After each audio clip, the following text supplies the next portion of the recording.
Hi ವೀಕ್ಷಕರೇ, ಎಲ್ಲರಿಗೂ ನಮಸ್ಕಾರ. ನೋಡಿ, ಗೃಹಲಕ್ಷ್ಮಿ ಮತ್ತು ಅನ್ನಭಾಗ್ಯ ಯೋಜನೆಯ ಪ್ರತಿಯೊಂದು ಫಲಾನುಭವಿಗಳಿಗೆ ಯುಗಾದಿ ಹಬ್ಬದ ಪ್ರಯುಕ್ತ ಸರ್ಕಾರದಿಂದ ಭರ್ಜರಿ ಗುಡ್ಡಿಸ್ನ ಕೊಟ್ಟಿದ್ದು, ನಿಮ್ಮ ಬ್ಯಾಂಕ್ ಖಾತೆಗೆ 6,000 ಹಣನ ಸರ್ಕಾರ ಜಮಾ ಮಾಡ್ತಾ ಇದೆ. ಗೃಹಲಕ್ಷ್ಮಿ ಯೋಜನೆಯ 4,000 ಹಣ ಮತ್ತು ಅನ್ನಭಾಗ್ಯ ಯೋಜನೆಯ 5 ತಿಂಗಳ 2,000 ಹಣ, ಒಟ್ಟಾರೆ 6,000 ಹಣನ ಕರ್ನಾಟಕದ 26 ಜಿಲ್ಲೆಗಳ ಪ್ರತಿಯೊಂದು ಫಲಾನುಭವಿಗಳಿಗೆ ನಾಳೆ ಶನಿವಾರ ಮಾರ್ಚ್ 29ರಿಂದ ಸರ್ಕಾರ ಜಮಾ ಮಾಡ್ತಾ ಇದ್ದು, ಈ 6,000 ಹಣಕ್ಕೆ 5 ಹೊಸ ನಿಯಮಗಳನ್ನ ಕೂಡ ಸರ್ಕಾರ ಜಾರಿಗೆ ತಂದಿದೆ. ಹಾಗಾದರೆ ಬನ್ನಿ ಸ್ನೇಹಿತರೆ, ಆ 5 ನಿಯಮಗಳು ಏನು ಮತ್ತು ಯಾವ ಜಿಲ್ಲೆಗಳಿಗೆ ಹಣ ಜಮಾ ಆಗ್ತಾ ಇದೆ ಅಂತ ನಾನು ನಿಮಗೆ ಈ ಒಂದು ವಿಡಿಯೋದಲ್ಲಿ ತಿಳಿಸ್ಕೊಡ್ತಾ ಇದ್ದೀನಿ. ಅದಕ್ಕಿಂತ ಮೊದಲು ನೀವೇನಾದ್ರೂ ಇನ್ನೂ ಕೂಡ ನನ್ನ ಚಾನಲ್ನ ಸಬ್ಸ್ಕ್ರೈಬ್ ಆಗಿಲ್ಲ ಅಂದರೆ ದಯವಿಟ್ಟು ಪ್ರತಿಯೊಬ್ಬರು ಚಾನಲ್ನ ಸಬ್ಸ್ಕ್ರೈಬ್ ಮಾಡ್ಕೊಳ್ಳಿ, ಹಾಗೆ ವಿಡಿಯೋಗೆ ಒಂದು ಲೈಕ್ನ ಕೊಡಿ. ಹೌದು ವೀಕ್ಷಕರೇ, ಗೃಹಲಕ್ಷ್ಮಿ ಮತ್ತು ಅನ್ನಭಾಗ್ಯ ಯೋಜನೆಯ ಪ್ರತಿಯೊಂದು ಫಲಾನುಭವಿಗಳಿಗೆ ಯುಗಾದಿ ಹಬ್ಬದ ಪ್ರಯುಕ್ತ ಸರ್ಕಾರದಿಂದ ಭರ್ಜರಿ ಗಿಫ್ಟ್ಸ್ನ ಕೊಟ್ಟಿದ್ದಾರೆ. ನಿಮ್ಮ ಬ್ಯಾಂಕ್ ಖಾತೆಗೆ ಗೃಹಲಕ್ಷ್ಮಿ ಯೋಜನೆಯ 17 ಮತ್ತು 18ನೇ ಕಂತಿನ 4,000 ಹಣ, ಅದೇ ರೀತಿ ಅನ್ನಭಾಗ್ಯ ಯೋಜನೆಯ 5 ತಿಂಗಳ ಪೆಂಡಿಂಗ್ ಇರುವಂತಹ 2,000 ಹಣ, ಒಟ್ಟಾರೆ 6,000 ಹಣನ ಕರ್ನಾಟಕದ 26 ಜಿಲ್ಲೆಗಳ ಪ್ರತಿಯೊಂದು ಫಲಾನುಭವಿಗಳಿಗೆ ನಾಳೆ ಶನಿವಾರ ಮಾರ್ಚ್ 29ರಿಂದ ನಿಮ್ಮ ಬ್ಯಾಂಕ್ ಖಾತೆಗೆ ಸರ್ಕಾರ ಹಣ ಜಮಾ ಮಾಡ್ತಾ ಇದೆ. ಈ 6,000 ಹಣನ ನೀವು ಪಡ್ಕೋಬೇಕು ಅಂದರೆ ಸರ್ಕಾರ ಪ್ರತಿಯೊಂದು ಫಲಾನುಭವಿಗಳಿಗೆ 5 ಹೊಸ ನಿಯಮಗಳನ್ನ ಜಾರಿಗೆ ತಂದಿದ್ದು, ಈ 5 ನಿಯಮಗಳ ಆಧಾರದ ಮೇಲೆ ನಿಮ್ಮ ಬ್ಯಾಂಕ್ ಖಾತೆಗೆ ಹಣ ಜಮಾ ಮಾಡುತ್ತೆ. ಸುಮಾರು 1 ಲಕ್ಷಕ್ಕಿಂತ ಅಧಿಕ ಫಲಾನುಭವಿಗಳಿಗೆ ಈ ಬಾರಿ ಸರ್ಕಾರ 6,000 ಹಣನ ಕ್ಯಾನ್ಸಲ್ ಮಾಡಿದೆ. ಪ್ರತಿಯೊಂದು ಫಲಾನುಭವಿಗಳ ಒಂದು ದಾಖಲಾತಿಗಳನ್ನ ಈ 5 ನಿಯಮಗಳ ಆಧಾರದ ಮೇಲೆ ಮರುಪರಿಶೀಲನೆ ಮಾಡಿ ನಂತರ ನಿಮ್ಮ ಬ್ಯಾಂಕ್ ಖಾತೆಗೆ ಹಣ ಜಮಾ ಮಾಡ್ತಾರೆ.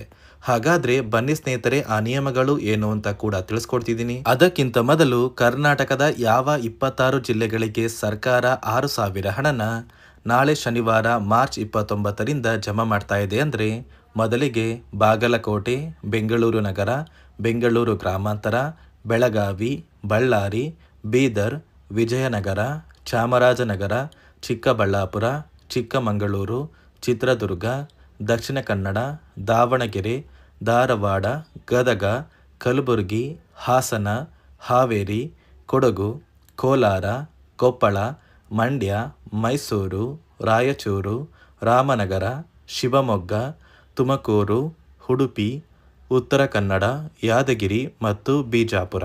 ಈ 26 ಜಿಲ್ಲೆಗಳ ಪ್ರತಿಯೊಂದು ಫಲಾನುಭವಿಗಳಿಗೆ ಸರ್ಕಾರ ಗೃಹಲಕ್ಷ್ಮಿ ಯೋಜನೆಯ 2 ತಿಂಗಳ 4,000 ಹಣ, ಅದೇ ರೀತಿ ಅನ್ನಭಾಗ್ಯ ಯೋಜನೆಯ 5 ತಿಂಗಳ ಪೆಂಡಿಂಗ್ ಇರುವ 2,000 ಹಣನ ಜಮಾ ಮಾಡ್ತಾ ಇದ್ದು, ನಿಮ್ಮ ಬ್ಯಾಂಕ್ ಖಾತೆಗೆ ಒಟ್ಟು 6,000 ಹಣನ ಯುಗಾದಿ ಹಬ್ಬದ ಪ್ರಯುಕ್ತ ಕರ್ನಾಟಕದ ಪ್ರತಿಯೊಂದು ಫಲಾನುಭವಿಗಳಿಗೆ ಜಮಾ ಮಾಡ್ತಾ ಇದೆ. ಇಲ್ಲಿಯವರೆಗೂ ನಿಮ್ಮ ಬ್ಯಾಂಕ್ ಖಾತೆಗೆ ಒಟ್ಟು ಗೃಹಲಕ್ಷ್ಮಿ ಯೋಜನೆಯ 16 ಕಂತುಗಳ ಹಣ ಜಮಾ ಆಗಿದ್ರೆ ಸಾಕು. ಆದಷ್ಟು ಬೇಗ ಪ್ರತಿಯೊಂದು ಫಲಾನುಭವಿಗಳು ಈ 6,000 ಹಣನ ನಿಮ್ಮ ಬ್ಯಾಂಕ್ ಖಾತೆಗೆ ಪಡ್ಕೋತೀರಾ. ಅದೇ ರೀತಿ ಇನ್ನೇನು ಮಾರ್ಚ್ ತಿಂಗಳು ಮುಗಿತಾ ಬಂತು, ಉಳಿದಿರುವ 2 ಅಥವಾ 3 ದಿನಗಳಲ್ಲಿ ಪ್ರತಿಯೊಂದು ಫಲಾನುಭವಿಗಳು ಆದಷ್ಟು ಬೇಗ ಈ 6,000 ಹಣನ ನಿಮ್ಮ ಬ್ಯಾಂಕ್ ಖಾತೆಗೆ ಪಡ್ಕೋತೀರಾ.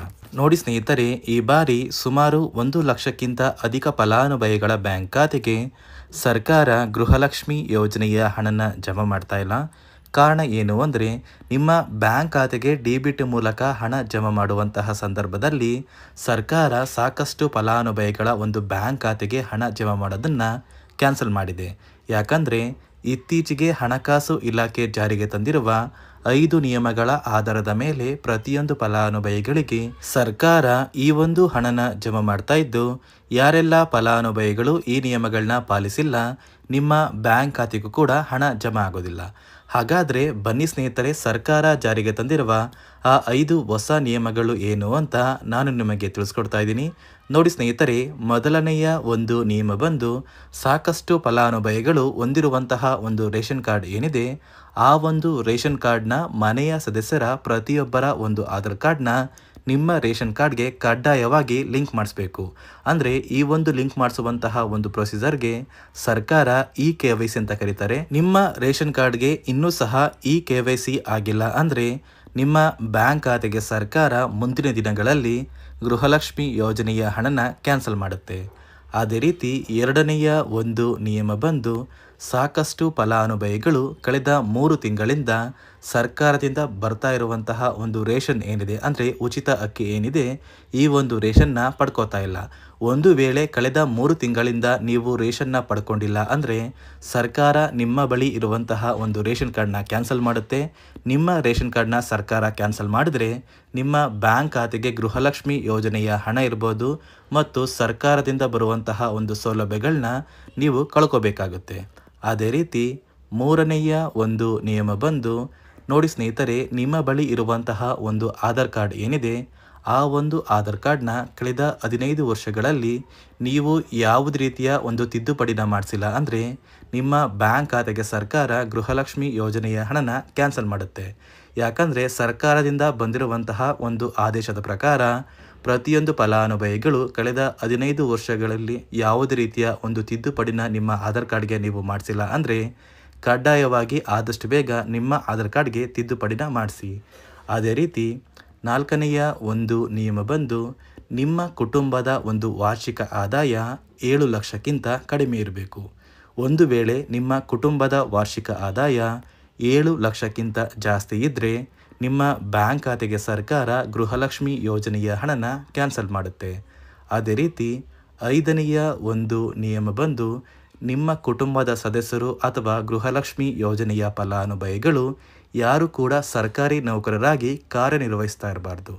ಒಂದು ವೇಳೆ ನಿಮ್ಮ ಕುಟುಂಬದಲ್ಲಿ ಯಾರೇ ಆಗಿದ್ರೂ ಸರ್ಕಾರಿ ನೌಕರರಾಗಿ ಕಾರ್ಯನಿರ್ವಹಿಸ್ತಾ ಇದ್ದರೆ ನಿಮ್ಮ ಬ್ಯಾಂಕ್ ಖಾತೆಗೆ ಗೃಹಲಕ್ಷ್ಮಿ ಯೋಜನೆಯ ಹಣ ಕ್ಯಾನ್ಸಲ್ ಆಗುತ್ತೆ. ಈ 5 ನಿಯಮಗಳ ಆಧಾರದ ಮೇಲೆ ಪ್ರತಿಯೊಂದು ಫಲಾನುಭವಿಗಳಿಗೆ ಸರ್ಕಾರ ಹಣ ಜಮಾ ಮಾಡ್ತಾ ಇದೆ. ಒಂದು ವೇಳೆ ನೀವು ಈ 5 ನಿಯಮಗಳನ್ನ ಪಾಲಿಸಿಲ್ಲ ಅಂದರೆ ನೀವು ಕೂಡ ಗೃಹಲಕ್ಷ್ಮಿ ಯೋಜನೆಯ ಹಣದಿಂದ ವಂಚಿತರಾಗಬೇಕಾಗುತ್ತೆ. ನೋಡಿ ಸ್ನೇಹಿತರೆ, ಇಲ್ಲಿಯವರೆಗೂ ಸರ್ಕಾರದಿಂದ ಗೃಹಲಕ್ಷ್ಮಿ ಯೋಜನೆಯ ಎಲ್ಲ ಕಂತಿನ ಹಣ ಜಮಾ ಆಗಿದ್ದು ಯಾವುದೇ ರೀತಿಯ ಪೆಂಡಿಂಗ್ ಹಣ ನಿಮ್ಮ ಬ್ಯಾಂಕ್ ಖಾತೆಗೆ ಬರಬೇಕಾಗಿಲ್ಲ ಅಂದರೆ ಮಾತ್ರ ಸರ್ಕಾರದಿಂದ ಆದಷ್ಟು ಬೇಗ 6,000 ಹಣನ ಜಮಾ ಮಾಡ್ತಾರೆ. ಒಂದು ವೇಳೆ ನಿಮ್ಮ ಬ್ಯಾಂಕ್ ಖಾತೆಗೆ ಇನ್ನೂ ಕೂಡ ಪೆಂಡಿಂಗ್ ಇರುವ ಹಣ ಜಮಾ ಆಗಬೇಕು ಅಂದರೆ ಯಾವುದೇ ರೀತಿಯ ಗೃಹಲಕ್ಷ್ಮಿ ಯೋಜನೆಯ ಹಣನ ನಿಮ್ಮ ಬ್ಯಾಂಕ್ ಖಾತೆಗೆ ಜಮಾ ಮಾಡೋದಕ್ಕಾಗೋದಿಲ್ಲ. ಅದೇ ರೀತಿ ನಾಳೆ ಶನಿವಾರ ಮಾರ್ಚ್ 29ರಂದು ಕರ್ನಾಟಕದ 26 ಜಿಲ್ಲೆಗಳ ಪ್ರತಿಯೊಂದು ಫಲಾನುಭವಿಗಳಿಗೆ ಸರ್ಕಾರ ಗೃಹಲಕ್ಷ್ಮಿ ಯೋಜನೆಯ 2 ತಿಂಗಳ 4,000 ಹಣ, ಅದೇ ರೀತಿ ಅನ್ನಭಾಗ್ಯ ಯೋಜನೆಯ 5 ತಿಂಗಳ 2,000 ಹಣ, ಒಟ್ಟಾರೆ 6,000 ಹಣನ 26 ಜಿಲ್ಲೆಗಳಿಗೆ ಜಮಾ ಮಾಡ್ತಾ ಇದ್ದು ಉಳಿದಿರುವಂತಹ 3 ಅಥವಾ 2 ದಿನಗಳಲ್ಲಿ ಪ್ರತಿಯೊಂದು ಫಲಾನುಭವಿಗಳು ಆದಷ್ಟು ಬೇಗ ಈ 6,000 ಹಣನ ನಿಮ್ಮ ಬ್ಯಾಂಕ್ ಖಾತೆಗೆ ಪಡ್ಕೋತೀರಾ ಅಂತ ಹೇಳ್ತಾ ಇದಿಷ್ಟು ಗೃಹಲಕ್ಷ್ಮಿ ಮತ್ತು ಅನ್ನಭಾಗ್ಯ ಯೋಜನೆಯ ಪ್ರತಿಯೊಂದು ಫಲಾನುಭವಿಗಳಿಗೆ ಸರ್ಕಾರದಿಂದ ಬಂದಿರುವಂತಹ ಒಂದು ಹೊಸ ಮಾಹಿತಿಯಾಗಿದೆ. ನಾನು ಕೊಟ್ಟಿರುವಂತಹ ಮಾಹಿತಿ ನಿಮಗೆ ಇಷ್ಟ ಆಗಿದ್ದರೆ ದಯವಿಟ್ಟು ಪ್ರತಿಯೊಬ್ಬರು ನನ್ನ ಚಾನಲ್ನ ಸಬ್ಸ್ಕ್ರೈಬ್ ಮಾಡ್ಕೊಳ್ಳಿ, ಹಾಗೆ ವಿಡಿಯೋಗೆ ಒಂದು ಲೈಕ್ನ ಕೊಡಿ.